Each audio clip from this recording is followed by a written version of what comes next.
I feel like this is so far away from where the rest of the convention's happening, right? Or is it not? Did we just go so back? This convention center is so big. I like, didn't we're in a realize. golf cart for 25 minutes. I brought Converse, but I've been switching back and forth on Yeah, that makes sense. So, yeah. Hi guys, how's everybody doing?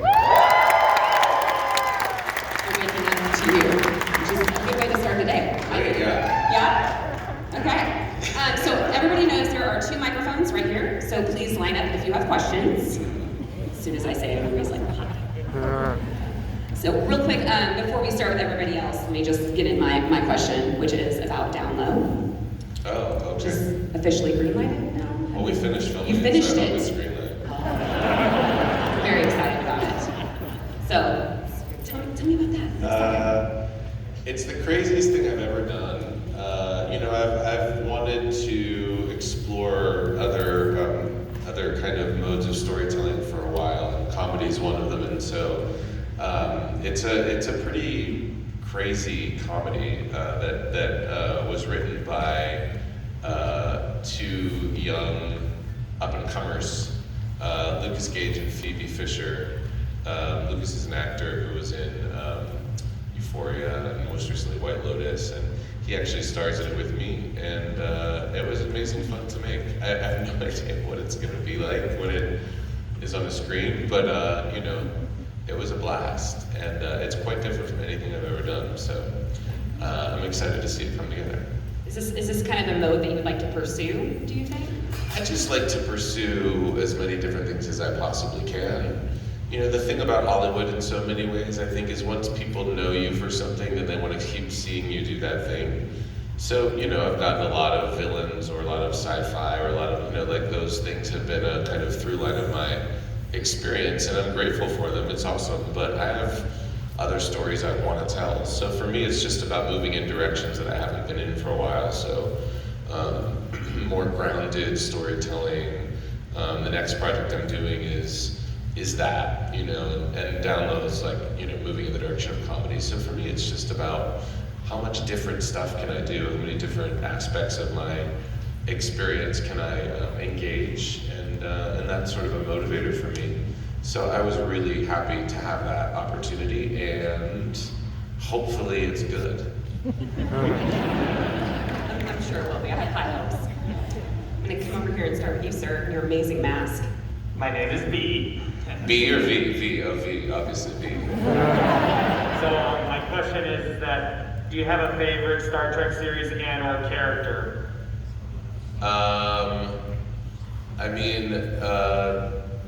I don't know. I feel like I wasn't a big, everybody knows that I wasn't really a big Star Trek fan growing up. I would watch it sometimes, but I wasn't like a huge devotee.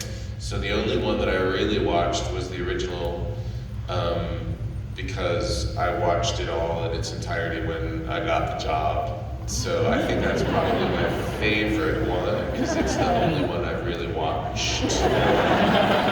And there's this amazing character.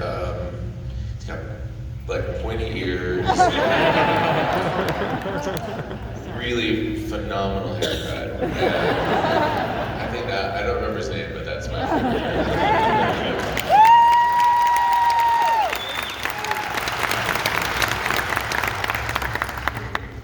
Speaking of that favorite character, I'm a fan from the beginning, Star Trek, and have been a fan forever, so when I knew the new show was coming out, I was a little skeptical of how someone was ever going to do Spock. You nailed it. You succeeded in it.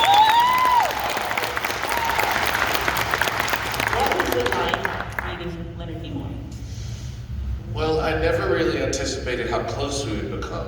You know, meeting Leonard at first was a real gift because he was the only original cast member who was involved in the films that we were making. So I felt like I had a little bit of an edge on my fellow castmates. You know, having him in the film and having him a part of the story was a real gift creatively. But what I never anticipated was how important he would become to me personally. And that friendship that evolved over the last decade or so of his life was incredibly profound for me in many different ways. And so it really became something that was so important and special to me, and that I would never have guessed, you know. I was doing Heroes when I auditioned for Star Trek, and the night before my audition, we were doing some event for like the TV Land Awards or something, because Heroes was getting an award, and like the cast showed up, and Leonard presented the award to the cast, and I was auditioning to play Spock the next day. I didn't tell him. I mean, it wasn't really appropriate. He didn't really seem particularly interested in anything other than getting the hell out of there. But after he was done presenting the award, so I didn't really excuse me, sir, just want to let you know. Like, I didn't have that moment with him. But there was something significant about it for me from the beginning. Like, there was some kind of. It felt like there was something larger at play in that whole kind of dynamic and in that relation, and the fact that I got to meet him for the first time the night before I went in to give my audition for the role is sort of indicative of that. So yeah, he was an incredible man, and I love him still. You know, I think about him a lot and miss him and feel him in my experience. So yeah, and I'm still very close to his family. His wife Susan just emailed me, like we talk all the time. We're really, really tight. So yeah, thank you. Thank you.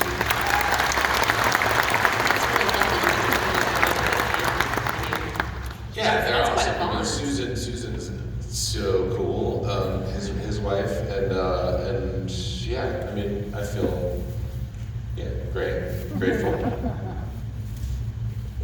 Hi, first of all, I just wanted to say it's so cool you're here. It's really nice to see you. I wanted to ask if there was any aspect of the original series that you feel like you missed in the translation to the movies, or if there was anything added in the movies that you didn't see in the original series that you really feel like made the movies special or different or set them apart. I think we really tried to just carry on the legacy in many ways. You know, I wouldn't get specific to say like there's something missing from our movies that was in the original series or vice versa. I think it's a continuum, and I think the thing that makes Star Trek so fantastic is that it can sustain and reinvent and evolve over time in ways that are, I think, a real testament to Gene Roddenberry's vision and you know the scope of themes and ideas and concepts that were introduced in the 60s that are still a part of all the different iterations of it today. There's something really, you know, people love it and people see themselves in it, and so I think there are ways in which we move that dial and sort of built on that, and there are ways in which you can't really build on it, right? So I think it all comes back to the vision of Gene Roddenberry in so many ways. You did a great job. Thank you.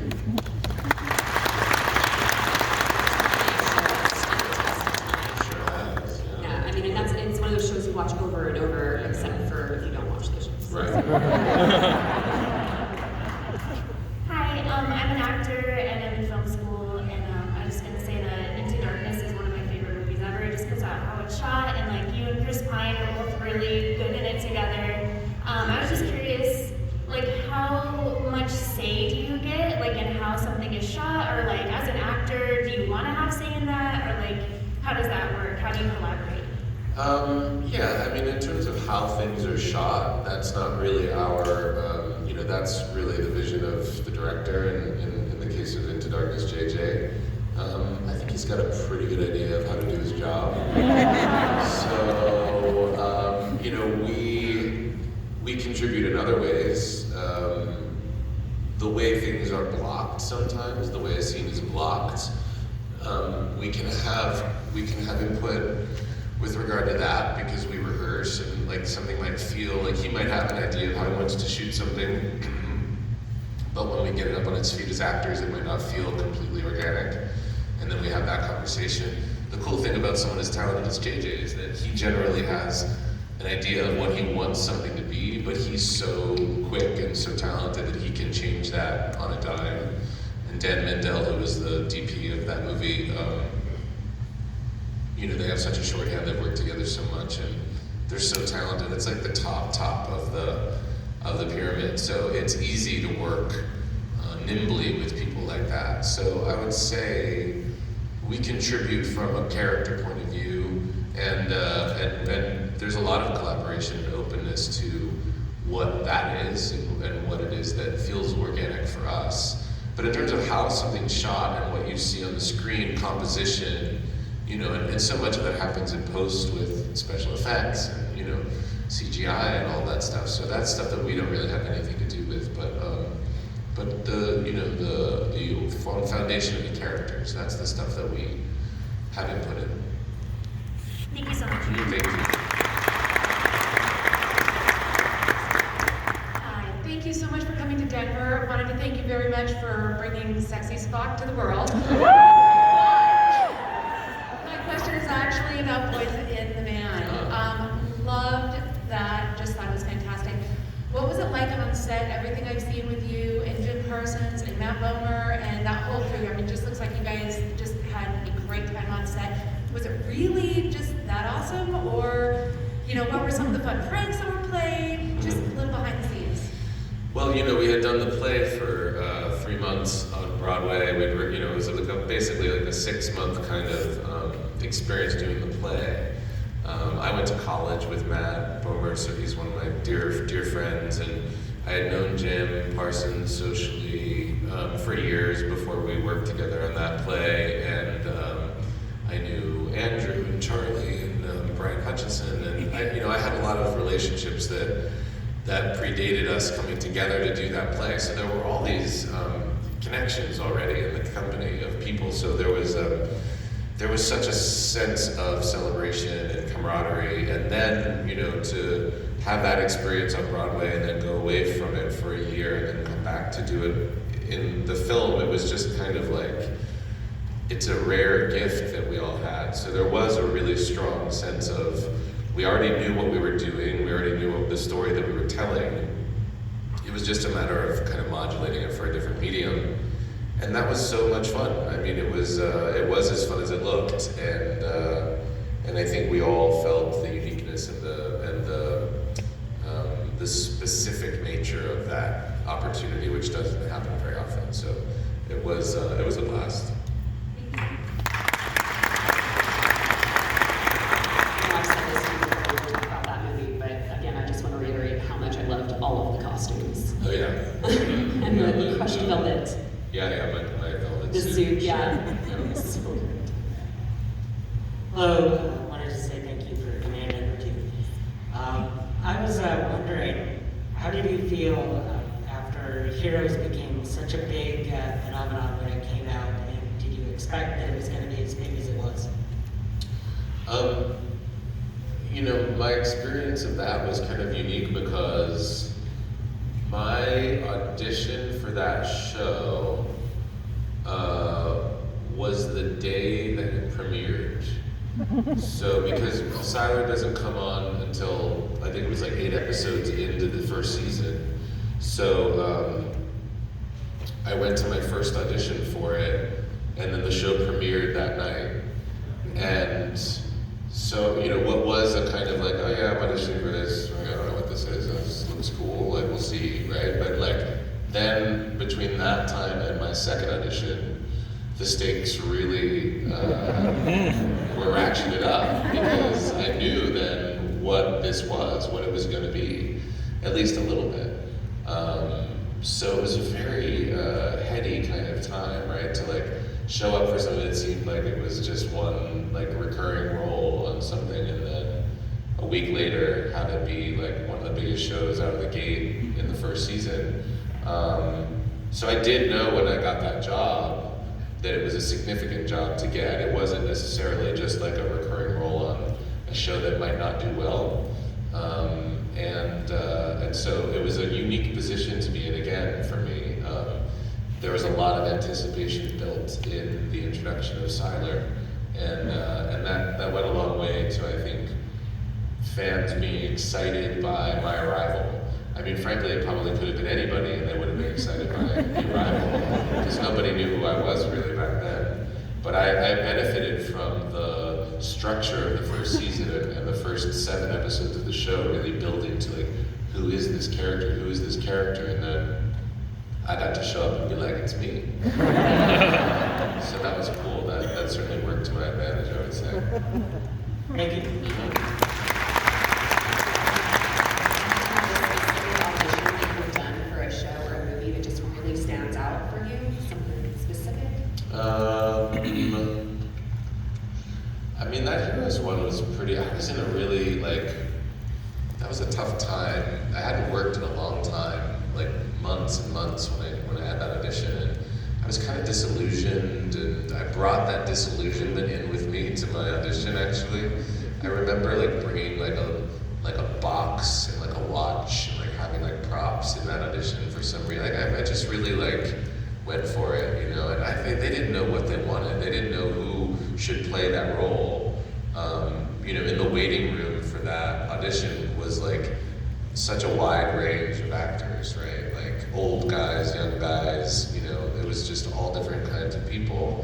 But I think there was something about, I don't know what it was that, you know, but that one I do remember, because that was really like the last, you know, that was like the audition that changed everything. So you always remember those, I think. I mean, it must have been the props. I would have brought props. I mean, Bring props. I didn't see anybody else with props. Note to actors, bring props. Audition lessons right here. What was your favorite part about playing Siler? Well, you know, it was such an incredible time. Like it was kind of one of the last big network shows. Like, you know, like the things were starting to change in our industry back then, but they hadn't changed yet. And so Heroes was really, I think, you know, there were a couple of others in that same time, but it was like one of the last, like, you know, this is a huge international juggernaut. I mean, we still have them now, but they're just on Netflix, you know. So I think there was something about being a part of something that was so exalted all around the world, and the traveling I got to do, the people I got to meet, and the friendships, you know, within the cast. It was a really good group of people, and you know, a lot of things happened for all of us at the same time, and that, you know, for me to go from Heroes directly into Star Trek, it was such a crazy time that it was just like such a, I don't know, it was kind of like hitting the lottery twice in 1 year, you know. So I just look back on that time with a lot of fondness, and it was a good springboard into a lot of amazing opportunities that I've been really fortunate to experience.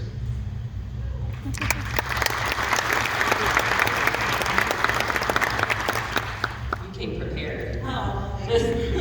I have 2 questions, kind of, if that's okay? Sure, and Elizabeth here with everybody else. First one's kind of dumb. So with all the news about Captain Kirk going into space, I was just wondering when we can see Spock go up and who's going to take him? It's a loaded question. You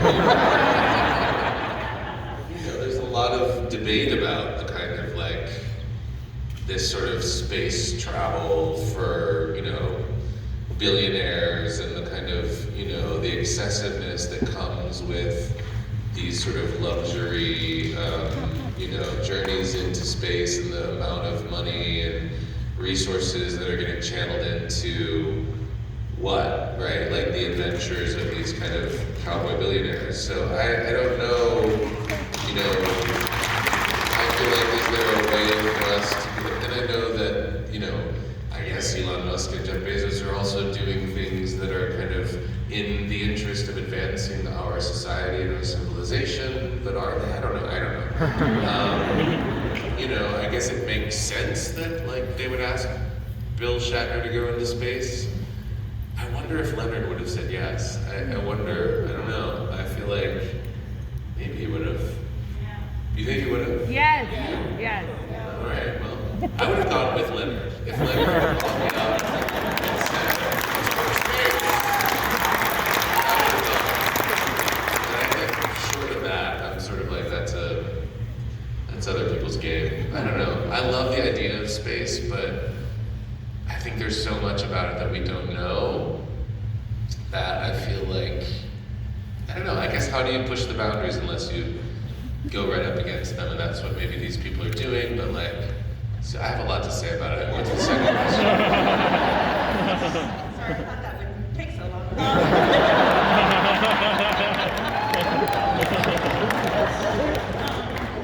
My second question is, I was really young when Heroes came out and I loved Siler. I was just wondering... What are you saying? The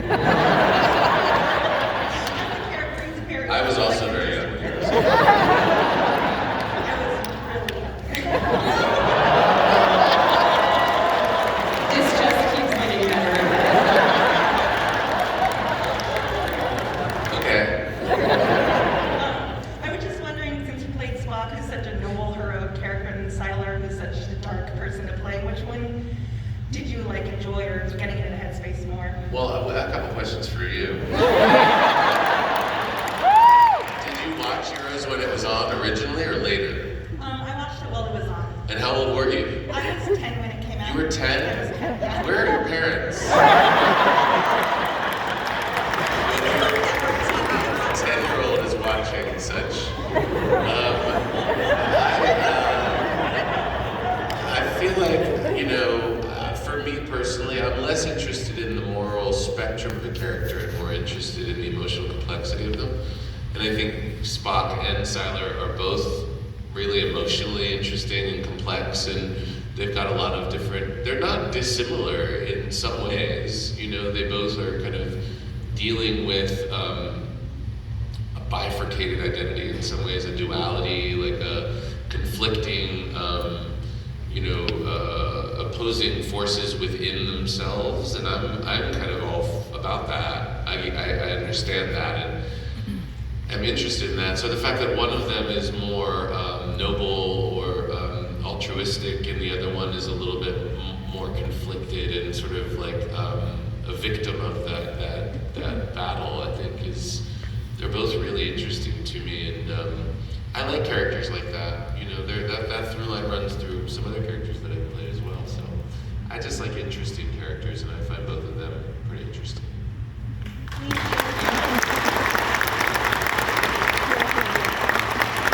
So speaking of going into space, my actual favorite part of that, I don't know if you've seen all the memes that people have made out of William Shatner coming back down to Earth, but my favorite one is a sign that says "Suck it, Picard." That was my favorite part of the space trip. I don't really know much about. I've now gotten off of all social media, which. You guys are all clapping, but you know you all Instagrammed earlier.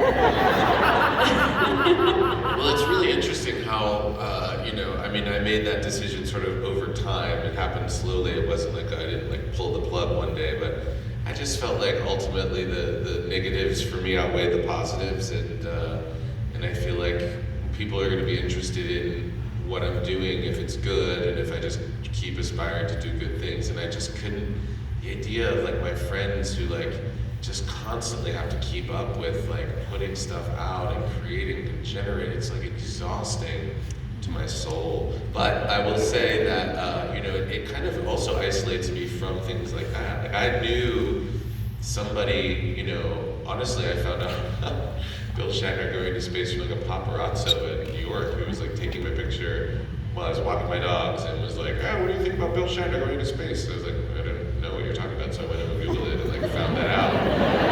I don't really I took all the news apps off my phone, and I just don't really avail myself of it anymore. So I didn't see those memes, but You have to have a very thick skin now, I feel like, to be on social media. I guess You really do. it's such an engine of our industry, though, which is the thing that I was like, oh, people are, but whatever. I feel like we have to live our own lives. Okay, next.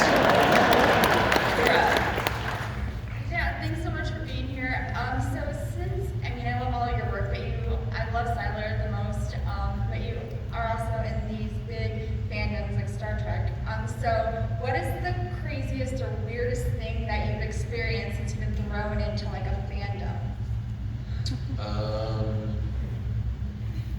Stalkers. No,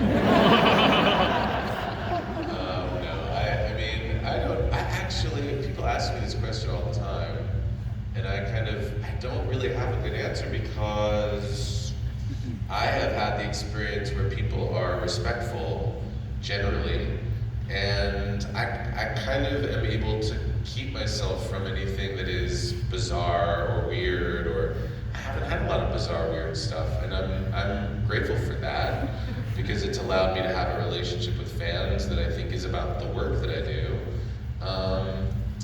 But yeah, I mean, maybe I'm just a boring, old, normal person, but I can't really think of anything super weird. I mean, yeah, like I had, when I was doing, I think I was doing Glass Menagerie maybe, and like some fans of mine from Korea sent like so much stuff to the theater, like care packages and boxes and boxes and boxes of like Korean like candy and food, and I was like, what? How lame is that? For me, I'm saying like, how that's such a lame answer, but like that's what I come up with. I'm like, I got a lot of food that I didn't eat from people. I don't think that's what you were after, I'm sorry. You know what I did? I took it downstairs to the common space in the theater, and I said, a little note that said, you know, from my fans to you, and like left it for people who were working on the play and worked in the theater, and people took it, but I didn't. What? No, that's not what I mean. Thank you. Hi, it's great to have you out. Thanks for coming by. Thanks. I was curious, I wanted to go back to the part you were talking earlier about wanting to explore other kinds of stories. And I know a lot of people are seeing Dune for the first time, and seeing it, or they're seeing other kinds of things. And I was curious if you had a story, a book, an old movie maybe, that if they were bringing you to the screen for the first time, or remaking it, or something that really inspired you, what would that be? What would you go, oh man, I've got to be in that? Interesting. I loved Dune, by the way. I thought it was so good. I loved any that I knew of him. I think he's like so good. Just like elevates science fiction in a way that makes it so beautiful and cinematic and character driven. I just was like really hooked into that version of the story. I mean, he's somebody I really want to work with. I loved Arrival too. I don't know. You know, I sort of, at least so far, I mean, I also have a production company, so I produce a lot of stuff and develop a lot of stuff, and I'm doing that right now in a lot of ways. So I kind of like, I don't really say like that, but like that thing that may be coming down the pike, and like, you know, more I say like that, like the things that are in front of me, those are the things that I go after. So I can't really say there's anything that the only role that I like really want to play, because I had such a significant experience of it when I was a kid, is Sweeney Todd, actually. When I was a kid, when I first started performing, I performed in the theater in Pittsburgh, and they did a production of Sweeney Todd, and they invited all of us kids that were like, they invited us to the dress rehearsal.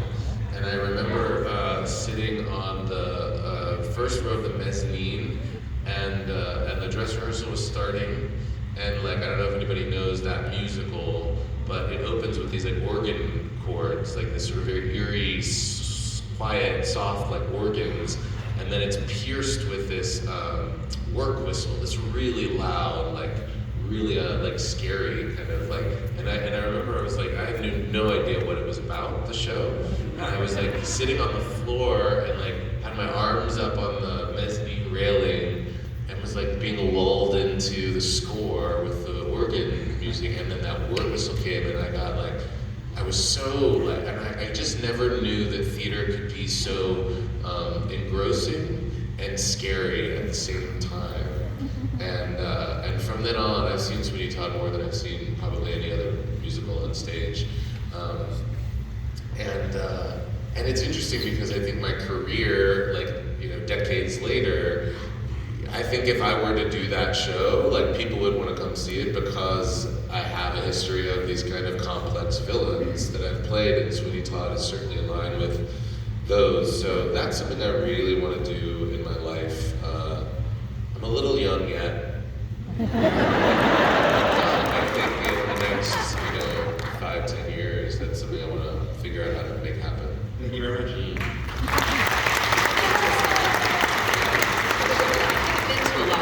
Had the opportunity to be to a lot of theater, but I feel like Sweeney Todd would be a fascinating thing It's to a watch. very, very profound theatrical experience, at least if it's a good production, and I think it lends itself to that kind of big, large scale kind of, they've done it in different versions. The Broadway version they did that John Doyle directed was very pared down, and, with all the actors played instruments, and Patti LuPone was in that. She played Mrs. Lovett, she was great, and Michael Cerveris played Sweeney Todd in that. But I kind of would want it to be more of the traditional kind of fog, and he comes up out from the elevator. I mean, I have my whole vision of it. We'll talk about it when I'm selling tickets. Who's next? Do you have a question? Hello, how you doing? Good, how are you? Pretty good. Not a huge Star Trek. Good thing to admit off the top. I just want to know, what do you do for fun? Oh. I don't.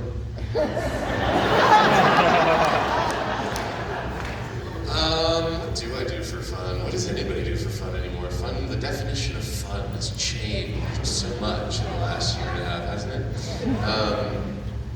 Well, I love my friends. I love to spend time with my friends in whatever capacity makes sense. I love to go to the theater. I love to see theater when that's a thing that you're able to do, which luckily, again, now in New York, it is a thing that we're able to do. So I've been going back to the theater.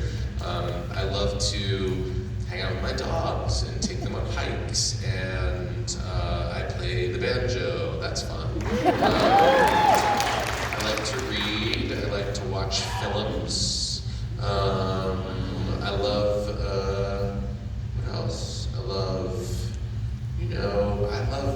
New York. I love being in New York when I'm there and sort of availing myself to the city and seeing where adventures take me.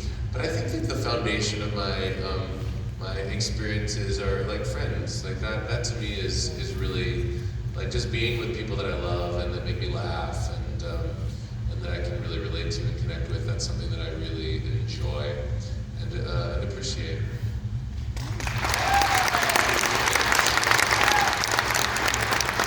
You're not a Star Trek fan either, I see. I do want to note that my maiden name is Siler. Your maiden name is Siler? Yes. How's that even a thing? It comes from sailor, which is in German. Wow. Yeah. Siler. Uh-huh. S-Y-L-A-R? S-I-L-E-R. S-I-L-E-R. Uh-huh. Oh, okay, so it's spelled differently. I was going to say. Okay, cool. Well, hi, Mrs. Siler. Anyway, I was wondering, since Star Trek Discovery brought us a new Spock, if you had any kind of communication, interaction with Ethan Peck regarding that role. Ethan, lovely gentleman, reached out to me when he was stepping into that role. We had a couple of really nice conversations. I got to meet him at an event, and yeah, I mean, we had some chats. I made myself available to him in any way that I could, but I mean, he's talented and makes his own choices on a show that's totally, I mean, he had a beard. So... I had to shave 3 times a day when I play Spock. He had the luxury of just rolling out of bed. No, but Ethan's great and really lovely and talented, and reached out so that I could wish him the best. And obviously, I think that journey was fulfilling for him and for audiences, and that's great. So yeah. Thank you. Yeah, thanks.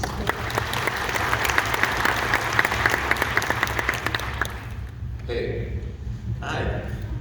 Thank you for coming to Colorado. We appreciate it. Thank you. You talked a lot about how you enjoy bringing complex characters to life. What was your favorite character that you brought to life in any of your works?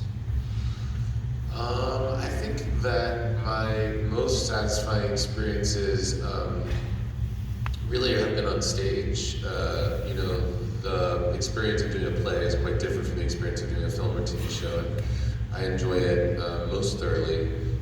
So playing Tom Wingfield in The Glass Menagerie, playing Lewis Ironson in Angels in America, and those two experiences. Also playing Peter in Margin Call. That was thanks. That was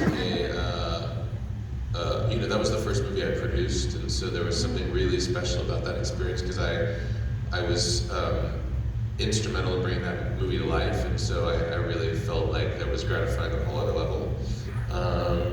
But those are probably the highlights for me, and you know, like the iconic ones that I've done as well are fun, but in a different way. Thanks. Thank you. We're gonna have to end with this to wrap up, but you will be at your table. I'll be at my booth. So And I got, anything you know, one of the things that I did last time was I only had Spock pictures when I was at the last convention that I did. Like I haven't been to a lot of conventions, and I didn't really learn the ropes about the pictures that you have to offer people to buy. So I only had like, I think I had maybe 2 Spocks, and people were like, "Where's Siler? Where's Thredson? Where are like these other characters?" So I came prepared this time. So come see me at my booth for a wider range of photographic options for me to sell. I'll be there all day. Hi, thanks for coming. Thank you. It's funny you mentioned Sweeney Todd because I'm a big American Horror Story fan. Oh, good segue. And I just wondered how it was on that set because it's an intense story, Mm-hmm. especially your characters. Yes. And would you do something like that again, or have you had enough of it? Well, you know, a couple things. First of all, you know, it was both really, it was really fun. I got to work with one of my best friends, Sarah Paulson, and you know, another group of actors that I know and love, and that was amazing. But it was also really, really dark. Like, and I think because American Horror Story Asylum was kind of rooted in the real world, right? Like Siler's dark, and I've done other dark stuff, but there, you know, there's always an element of supernatural or kind of, I don't know. There was something about the research I had to do to play that role, and like learning about real serial killers and the just horrifying things that they did. And the set of that show was really dark, and so it was kind of this dual world of like I loved going to work, but also I felt like it was an experience more than most that I kind of felt like I had to shake off a little extra hard when I came home at night. But it was fun, great time. You know, would I do it again? I really can't see myself doing American Horror Story ever again, but you know, but that kind of storytelling, if it's interesting and it's like dynamic and it's unique, and I mean, again, like I wouldn't rule anything out, but I think I'm interested in kind of moving on to other stuff in other directions a little bit. But yeah, the next thing I'm doing has like a serial killer element to it, but I'm not the serial killer. So it's like, you know, it's kind of in that world, but I get to examine it from a different perspective, which is interesting to me, and I'm looking forward to starting that in a few weeks.